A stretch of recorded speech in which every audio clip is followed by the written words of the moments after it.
पढ़ने वाले हैं? आज हम पढ़ने वाले हैं संज्ञा। क्या पढ़ने वाले हैं? संज्ञा। संज्ञा का मतलब क्या है कि संज्ञा कहते किसे हैं? देखिए आप लोग बहुत छोटी क्लास से ही इस संज्ञा को पढ़ते हुए आ रहे हैं कि संज्ञा क्या है, इसको किसे कहते हैं, इसकी परिभाषा क्या है और उसके भेद कितने होते हैं। तो आज हम संज्ञा को जानेंगे। किसको जानेंगे? संज्ञा। संज्ञा का मतलब होता है, इसकी परिभाषा है किसी व्यक्ति, वस्तु, स्थान, भाव के नाम का बोध कराने वाले शब्दों को संज्ञा कहते हैं। यानी कि ऐसे शब्द जो हमें किसी व्यक्ति के नाम का बोध कराएं, किसी वस्तु के नाम का बोध कराएं, किसी स्थान के नाम का बोध कराएं और किसी भाव के नाम का बोध कराएं। फिर किसका बोध कराने वाले? नाम का बोध कराने वाले शब्दों को संज्ञा कहते हैं। जैसे आप देख रहे हैं अभी लिखा है मोहन। जैसे क्या है? मोहन। मोहन क्या है? किसी का नाम है। तो नाम है तो क्या हो गया? संज्ञा हो गया, है ना? नाम है तो क्या हो गया? संज्ञा। ताजमहल, ताजमहल की ये जगह का नाम है, किसी स्थान का नाम है ताजमहल, जो कि कहाँ पर स्थित है? आगरा में स्थित है। तो ताजमहल भी क्या है? ये भी संज्ञा है। अब किताब, किताब क्या है? ये वस्तु का नाम है, तो ये भी संज्ञा है। हम कहते हैं अच्छा, बुरा, ये वो, यानी कि जो हमारे भाव है ये भी सब संज्ञा की श्रेणी में ही आता है।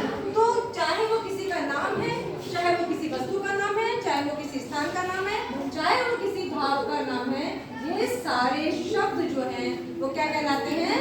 जो हमें सब चीजों का बोध कराते हैं, वो संज्ञा कहते हैं।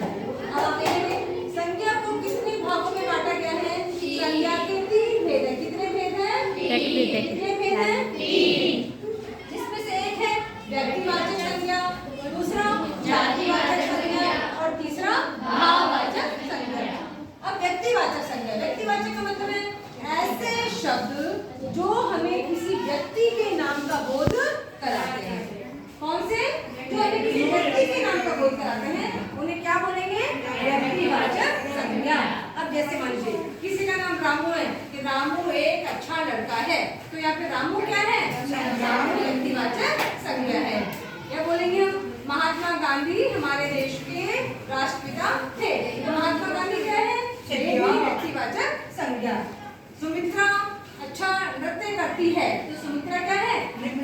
ये एक अच्छी नृत्यिका है, तो सुमित्रा उसका नाम है, इसलिए वो व्यक्तिवाचक है। अजय होशियार बालक है, तो अजय क्या है? ये भी व्यक्तिवाचक संज्ञा है। इसी तरह से सुभाष चंद्र बोस हमारे देश के स्वतंत्रता सेनानी हैं, तो इनके लिए क्या है? किसी का हमारे स्वतंत्रता सेनानी का नाम। तो जहाँ पर भी कोई नाम आ जाए वो सारे शब्द व्यक्तिवाचक संज्ञा कहलाते हैं। जैसे रामायण हमारी एक धार्मिक पुस्तक है, महाभारत हमारी एक, ये भी हमारी एक धार्मिक पुस्तक है। तो इस तरह से जब पुस्तकों के नाम आ रहे हैं, चाहे वो कहीं पर भी किसी व्यक्ति के नाम आ रहे हैं, किसी का भी कोई नाम आ रहा है, तो वो क्या कहलाएगा? वो सब व्यक्तिवाचक संज्ञा कहलाएंगे। सबको समझ में आया? आगे सबको समझ में? इसी तरह हम जानेंगे जातिवाचक संज्ञा में। जातिवाचक का मतलब है कि जहाँ पर पूरी जाति के बारे में बात करती है ना, किसी पर्टिकुलर किसी एक नाम का नहीं। मैं ये नहीं कहूँ कि बबूल का पेड़ है तो बबूल नाम आते तो व्यक्तिवाचक हो जाएगा, लेकिन मैंने ये सब पेड़ हैं, ये क्या बोला मैंने? ये सब पेड़ हैं। तो पेड़ जो शब्द है वो क्या है? जातिवाचक संज्ञा। इसी तरह से नदी है ना, हमारा देश नदियों का शहर है, हम बोल सकते हैं यहाँ बहुत सारी झीलें हैं, ठीक है? तो झीलें, नदियाँ, ये सब क्या है?